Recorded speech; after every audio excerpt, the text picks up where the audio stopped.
രണ്ടാം വിവാഹത്തിലെ പങ്കാളിയുമായുള്ള പ്രശ്നങ്ങൾ വഷളാക്കിയത് അദ്ദേഹത്തിന്റെ കൂടെയുള്ള സുഹൃത്തുക്കളാണെന്ന് സീരിയൽ നടി ആൻമരിയ. രണ്ടു ബന്ധത്തിനും 100% കൊടുത്തിട്ട് 50% പോലും തിരിച്ചു കിട്ടിയില്ലെന്നാണ് അവർ പറയുന്നത്. ഷാനിന്റെ കൂടെ 3 വർഷമാണ് ജീവിച്ചത്.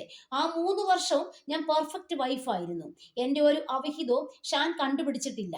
എന്റെ കരിയറും സ്വപ്നങ്ങളും മാറ്റിവെച്ച് കുടുംബിനിയായി തന്നെയാണ് ഞാൻ നിന്നതെന്നും ആൻമരിയ പറഞ്ഞു.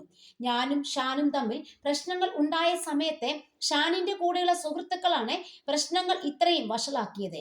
ഷാൻ അത്രയും ക്ലോസ് ആയി കൊണ്ടു നടക്കുന്ന ഒരു കുടുംബമുണ്ട്. ആ പെൺകുട്ടി ഷാനിന്റെ ക്ലാസ്മേറ്റ് ആണ്. അവരുടെ ഭർത്താവ് ഡബിൾ ഗെയിം കളിക്കുന്നുണ്ടായിരുന്നു. അത് ഷാനിന്റെ അമ്മയ്ക്കും അറിയാമായിരുന്നു. അയാളുമായുള്ള സൗഹൃദം കുറച്ചാൽ തന്നെ ഷാനിന്റെ പകുതി പ്രശ്നങ്ങൾ കഴിയുമെന്നും ഷാൻ ഒരു ഫാമിലി മാൻ ആവുമെന്നും അമ്മ പറഞ്ഞിട്ടുണ്ട്.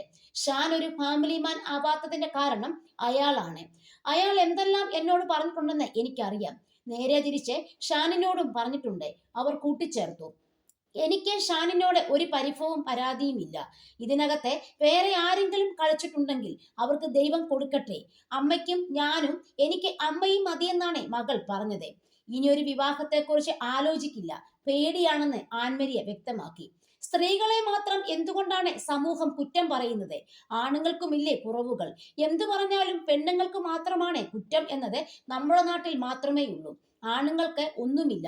ആദ്യമൊക്കെ അവർ എന്തു പറയും, ഇവർ എന്തു പറയും എന്ന് എനിക്ക് വലിയ വിഷമമായിരുന്നു.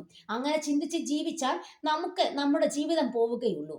നമ്മൾ നമ്മളെ തന്നെ കൊന്നുകൊണ്ടിരിക്കുന്നത് പോലെയാവും. അതുകൊണ്ട് അമ്മ ചിന്തിക്കേണ്ട എന്ന് മകൾ തന്നെയാണ് പറഞ്ഞു തന്നത്, അവർ വ്യക്തമാക്കി.